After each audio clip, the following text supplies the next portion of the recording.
오늘 이 새벽에 하나님께서 저희에게 주신 말씀은 누가복음 16장 19절부터 31절까지의 말씀입니다. 누가복음 16장 19절부터 31절까지의 말씀을 우리 함께 교독하겠습니다. 19절부터 읽겠습니다. 한 부자가 있어 자색 옷과 고운 베옷을 입고 날마다 호화롭게 즐기더라. 그런데 나사로라 이름하는 한 거지가 헌데투성이로 그의 대문 앞에 버려진 채 그 부자의 상에서 떨어지는 것으로 배불리려 하매 심지어 개들이 와서 그 헌대를 핥더라.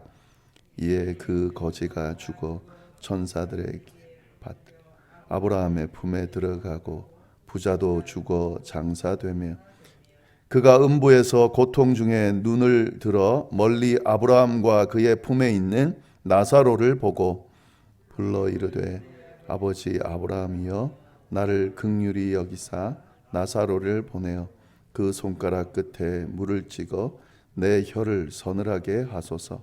내가 이 불꽃 가운데서 괴로워하나이다. 아브라함이 이르되 예 너는 살았을 때에 좋은 것을 받았고 나사로는 고난을 받았으니 이것을 기억하라. 이제 그는 여기서 위로를 받고 너는 괴로움을 받느니라. 그뿐 아니라 너희와 우리 사이에 큰 구렁텅이가 놓여 있어 여기서 너희에게 건너가고자 하되 갈 수 없고 거기서 우리에게 건너올 수도 없게 하였느니라. 이르되 그러면 아버지여 구하오노니 나사로를 내 아버지의 집에 보내소서. 내 형제 다섯이 있는데 그들에게 증언하게 하여 그들이 이 고통받는 곳에 오지 않게 하소서. 아브라함이 이르되 그들에게 모세와 선지자들이 있으니 그들에게 들을지니라. 이르되 그렇지 아니하니이다. 아버지 아브라함이여 만일 죽은 자에게 그들에게 간 자가 있으면 회개하리이다. 다 같이 읽겠습니다. 이르되 모세와 선지자들에게 듣지 아니하면 비록 죽은 자 가운데서 살아나는 자가 있을지라도 권함을 받지 아니하리라 하였다 하시니라. 아멘.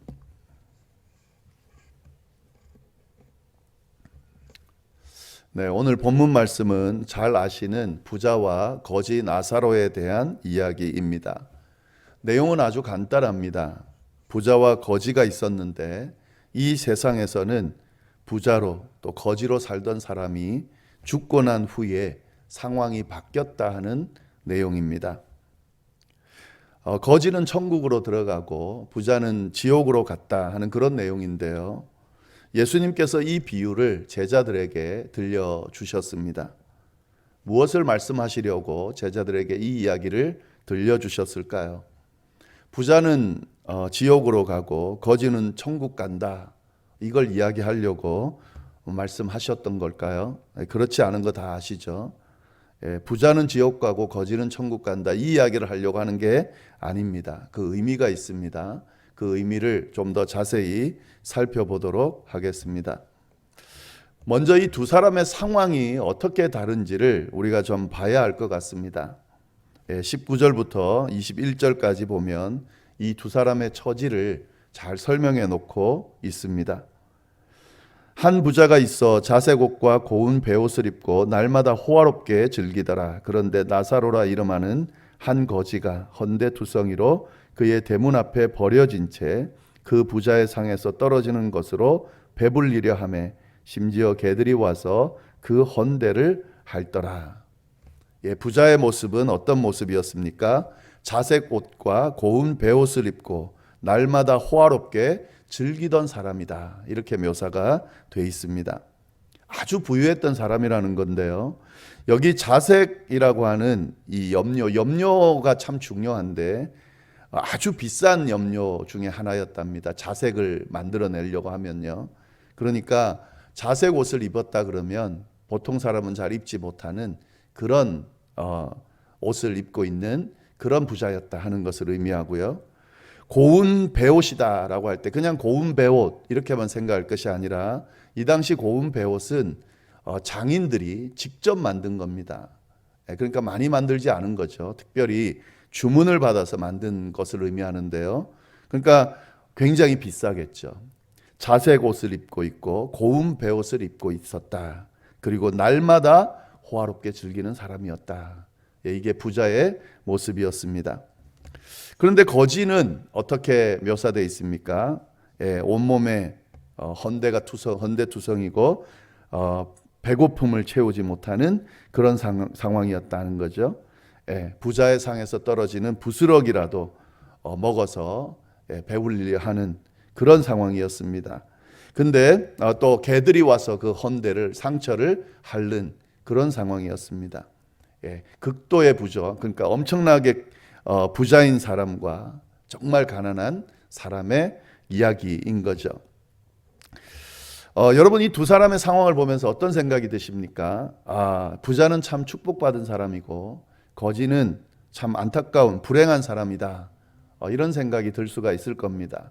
당연하죠. 오늘날 이 세상에 살아갈 때에 부자를 바라보면서 많은 사람들이 야, 복받았다 이런 생각들을 하고 또 먹을 것이 없는 아주 가난한 노숙자들 이런 사람들을 보면 참 불쌍하다 이런 생각이 우리가 들기도 합니다. 이건 너무 당연한 겁니다. 그런데 우리가 생각하는 것처럼 성경도 그렇게 생각하고 그렇게 평가하고 있을까요? 그렇지가 않습니다. 오늘 본문 내용을 보면 성경은 다르게 표현하고 있습니다. 우리가 볼 때는 부자는 아주 호화롭게 잘 살고 있고 거지는 힘들게 살고 있다 이렇게 보이지만 사실은 성경을 잘 들여다보면 성경은 그렇게 평가하고 표현하지 않고 있다 하는 것을 알 수가 있습니다. 그걸 어떻게 알 수 있냐면요. 이 지금 독특한 부분이 부자를 어떻게 표현했냐면 한 부자 이렇게 표현했습니다. 무슨 말이냐면 이름이 없다는 거예요. 그냥 한 부자예요. 부자는 많죠. 그 중에 한 부자다. 이렇게 지금 성경이 표현하고 있습니다. 그런데 이 거지는 어떻게 표현하고 있습니까? 거지는 이름을 이야기해 주고 있습니다. 나사로다. 여러분 여기서 우리가 이 차이점을 잘 보셔야 돼요. 성경이 두 사람을 기록하는데 한 사람은 그냥 한 부자라고 이야기하고 한 사람은 이름을 이야기했습니다. 여러분 이름을 이야기한다는 것은 굉장히 큰 의미가 있습니다. 그 자체를 아주 존귀하게 여긴다는 거죠. 그것도 성경에서 이름을 기록하고 있는 거죠. 성경에 수많은 사람들이 있는데 이름이 기록되어 있는 사람들은 특별한 사람들이 그렇게 기록되어 있죠. 근데 그 이름이 기록되어 있는 사람 중에 거지였지만 이 나사로라고 하는 사람이 기록되어 있다 하는 거죠. 성경은 이 나사로를 특별하게 지금 생각하고 있다. 그러나 부자는 그렇게 특별하게 생각하고 있지 않다 하는 사실을 알 수가 있습니다. 이 나사로라는 이름이 갖고 있는 것도 참 중요해요. 의미도 참 중요한데요. 이 히브리어로는 이 이름이 엘르아살이다 하는 이름의 의미가 있습니다. 그 의미가 뭐냐면 하나님이 도우신 자다 하는 의미가 있어요. 이게 헬라어로 나사로 이렇게 표현되는 거죠. 이 거지 나사로는 어떤 사람이냐면 나사로예요. 엘르아살이에요. 어떤 사람이에요? 하나님이 도우셨던 자다. 이렇게 지금 이야기하고 있다는 거죠. 근데 부자는 한 부자예요. 그냥 한 부자. 세상에서 부유하게 이름을 날리고 산다고 해서 하나님께서 그 이름을 기억하시는 것은 아닙니다. 세상의 기준과 하나님의 기준은 완전히 다릅니다. 오늘 그 이야기를, 그 의미를 우리가 잘 깨달을 수 있어야 됩니다. 우리가 신앙생활 하면서 예수님의 제자로 하나님의 자녀로 살아가고 있는데 우리의 목표가 뭔지를 좀 잘 보셔야 돼요. 우리의 목표가 뭡니까? 예수 믿고 하나님의 백성으로 이 세상에서 부유하게 행복하게 잘 사는 겁니까? 그렇게 생각하는 분들이 의외로 참 많이 있습니다. 교회 다니면 복 받는다. 교회 다니면 하나님이 형통하게 해주신다. 그래서 교회를 열심히 다닌다. 여러분, 그렇지가 않습니다. 신앙인들의 목표, 예수님의 제자의 목표, 하나님의 백성의 목표는 하나님이 우리의 이름을 기억해 주시는 겁니다. 하나님께서 우리를 도우시는 겁니다. 하나님께서 우리를 귀하게 여기고 귀하게 평가해 주시는 겁니다. 그게 복이에요. 우리가 예수님 믿고 하나님의 백성으로 열심히 살았는데 그냥 한 부자다, 부유했죠. 잘 살았습니다. 잘 누렸습니다. 근데 하나님은 이름도 기억을 못한다. 한 부자다. 만약에 이렇게 평가하신다면 제대로 신앙생활 한 것이 아니에요. 이름을 기억해 주시는 것. 내가 한동안 이 세상에 사는 동안 하나님께서 나를 도우시고 내가 너를 도왔다. 내가 너를 안다. 너의 이름은 누구다. 이렇게 기억해 주시는 것. 이게 우리의 목표죠. 오늘 이 말씀이 그것을 잘 이야기해 주고 있습니다. 그 내용을 좀 보시면 좋겠고요. 이렇게 이 세상 사는 동안 이런 두 가지의 극명한 모습을 보이던 이 사람이 죽은 후에 어떻게 되는가? 역전이 됐어요. 22절부터 26절까지의 말씀을 보면 그 상황이 역전된 내용이 나옵니다. 이에 그 거지가 죽어 천사들에게 받들려 아브라함의 품에 들어가고 부자도 죽어 장사되매 그가 음부에서 고통 중에 눈을 들어 멀리 아브라함과 그의 품에 있는 나사로를 보고 불러 이르되 아버지 아브라함이여 나를 긍휼히 여기사 나사로를 보내어 그 손가락 끝에 물을 찍어 내 혀를 서늘하게 하소서 내가 이 불꽃 가운데서 괴로워하나이다. 아브라함이 이르되 예 너는 살았을 때에 좋은 것을 받았고 나사로는 고난을 받았으니 이것을 기억하라. 이제 그는 여기서 위로를 받고 너는 괴로움을 받느니라. 상황이 완전히 죽고 난 뒤에 역전이 됐죠. 어떻게 역전됐는지를 좀 잘 보면 좋겠어요. 나사로는 지금 하나님의 품에 있지만 부자는 음부에 가 있습니다. 음부라 함은 지옥으로 생각하시면 되겠습니다. 지금 부자의 모습을 보면은 이전의 나사로의 모습보다 훨씬 더 비참한 상태가 됐습니다. 나사로는 이 세상 살 동안 어떻게 했습니까? 부자의 상에서 떨어지는 부스러기를 먹으려 했습니다.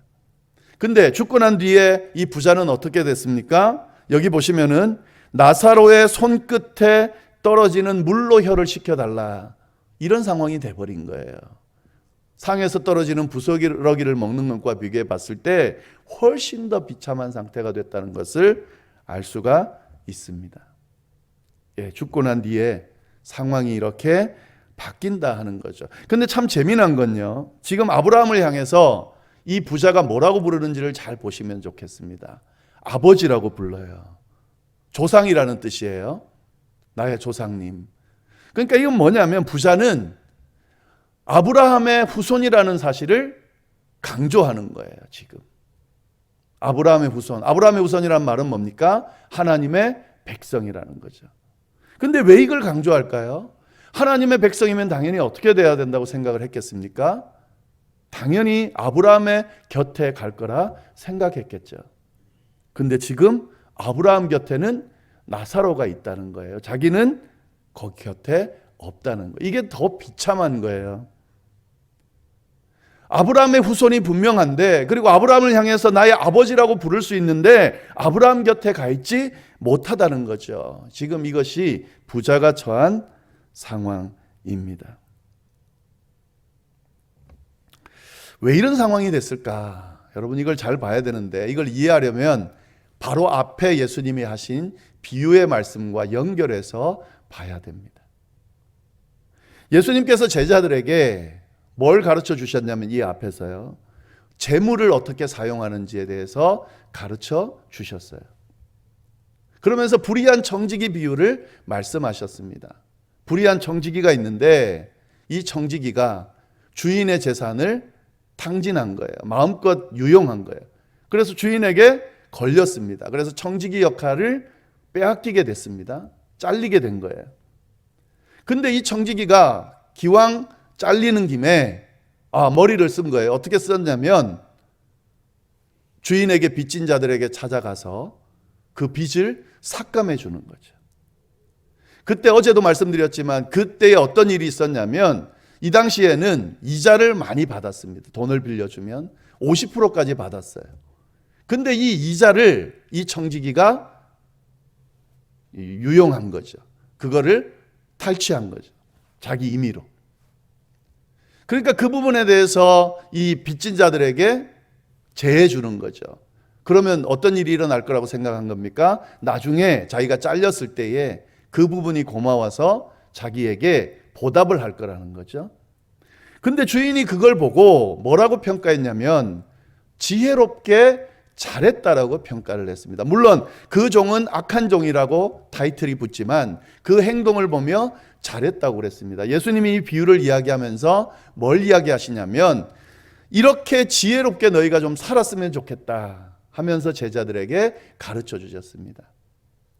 예수님이 하고자 하는 이야기는 뭐냐면 너희에게 주어진 재물이 있는데, 너희에게 주어진 재능이 있는데, 너희에게 주어진 하나님으로부터 받은 어떤 것이 있는데 이것을 잘 사용해서 하나님의 나라에 들어갔을 때에 그때 잘 사용한 것으로 인해서 하나님이 칭찬하고 그것으로 인해 복을 받을 수 있도록 좀 지혜롭게 사용하라는 가르침을 주셨어요. 그러면서 하나님과 재물을 겸하여 섬길 수 없다는 말씀을 해 주셨습니다. 그때 바리새인과 서기관들이 이 이야기를 듣고 웃었습니다. 비웃었어요. 왜냐하면 그들이 어떻게 생각했냐면 하나님의 백성들은 물질도 많이 누릴 수 있다, 얻을 수 있다, 그 축복도 받을 수 있다 생각했거든요. 그래서 이 두 가지를 항상 추구했습니다. 그런데 어떤 일이 벌어졌습니까? 하나님을 통해서 물질을 추구하다가 결국에는 물질이 하나님보다 더 중요하게 돼버리고 하나님을 물질을 얻는데 이용하는 상황까지 가게 된 것을 예수님이 비판하면서 이 이야기를 하고 있는 거죠. 부자는 누구를 의미합니까? 바리새인들, 서기관들을 의미하는 거예요. 물질을 추구하는 사람들, 하나님보다 물질을 더 중요하게 생각하는 사람들, 물질을 가지고 자기의 배만 채우는 사람들, 주변에 가난하고 또 힘들고 도움이 필요한 사람들이 있음에도 불구하고 그들과 공유하지 않고 자기만 배부르게 채우던 사람들, 그 사람들을 향해서 이 비유의 말씀을 하고 계신 거죠. 그리고 그 모습 그대로 가다가는 어떻게 된다는 거예요? 부자처럼 그렇게 될 수밖에 없다라는 이야기를 하고 있는 거죠. 여러분, 이 내용을 우리가 보시면서 우리가 이 세상을 사는 동안 어떻게 해야 되는지를 잘 깨달아야 될 것 같습니다. 지금 우리에게 주어진 이 삶이 우리의 전부가 아니잖아요. 이 세상 사는 동안 복 받고 잘 살고 행복하게 살겠다, 이게 목표가 아니잖아요. 우리에게는 하나님의 나라라는 영생이라고 하는 더 긴 여정이 있습니다. 그 앞에 섰을 때에 그때 하나님으로부터 인정받고 그때 하나님으로부터 복을 받는 것이 아주 중요합니다. 그러기 위해서 이 세상 사는 동안 어떻게 해야 되는지 예수님께서 우리에게 분명히 가르쳐주고 있습니다. 내 것을 나누고 살라고, 주변에 있는 사람들을 좀 돌아보며 살라고, 주변에 불쌍한 사람들, 이웃들, 도움이 필요한 사람들을 긍휼히 여기고 그들과 함께 나누면서 함께 그렇게 살아가라고, 그렇게 예수님께서 가르쳐주고 계십니다. 근데 여기서 한 가지만 더 보면은요, 이 부자가 그 나사로를 통해서 좀 저에게 물을 조금이라도 찍어서 혀끝에 좀 대게 해달라고 했는데 아브라함이 안 된다 그랬어요. 그럴 수가 없다 그랬습니다. 그러면서 그렇게 이야기했더니 이 부자가 뭐라고 그러냐면, 그러면 저는 괜찮습니다. 그러면 나사로를 좀 보내주셔서 자기 형제들에게, 야, 이런 결과가 있으니까 너희가 지금부터 좀 조심하라고, 주변을 좀 돌아보라고, 도움이 필요한 사람들 좀 도와주라고, 좀 이야기해달라고, 증언해달라고 그렇게 요청했을 때에 그때 이 아브라함이 뭐라고 그러냐면, 그래도 소용이 없을 거다, 이렇게 이야기를 합니다. 그러면서 모세와 선지자들이 있으니까 그들의 이야기를 그들이 듣고 평가할 수 있도록 해라, 그렇게 이야기를 해요. 여기서 모세와 선지자들이 있다는 말이 뭘까요? 이게 뭐냐면 율법이 있다는 거예요. 율법. 모세와 선지자들로부터 주어진 말씀이 있다는 거예요. 그 말씀을 그들이 듣고 그들이 깨달을 수 있도록 해야 된다 하는 거죠. 가봐야 소용이 없다. 그런다고 듣는 것이 아니다. 라고 이야기를 합니다. 여러분, 이 부분이 참 중요합니다. 예수님께서 지금 하시는 이야기가 뭐냐면 지금 이 이야기를 들을 수 있을 때에 들어야 된다라고 하는 거죠. 이미 하나님의 말씀이 다 들려져 있습니다. 율법이 있습니다. 어떻게 살아야 죽고 난 뒤에도 하나님의 나라에서도 복될 수 있는지를 다 알려주셨습니다.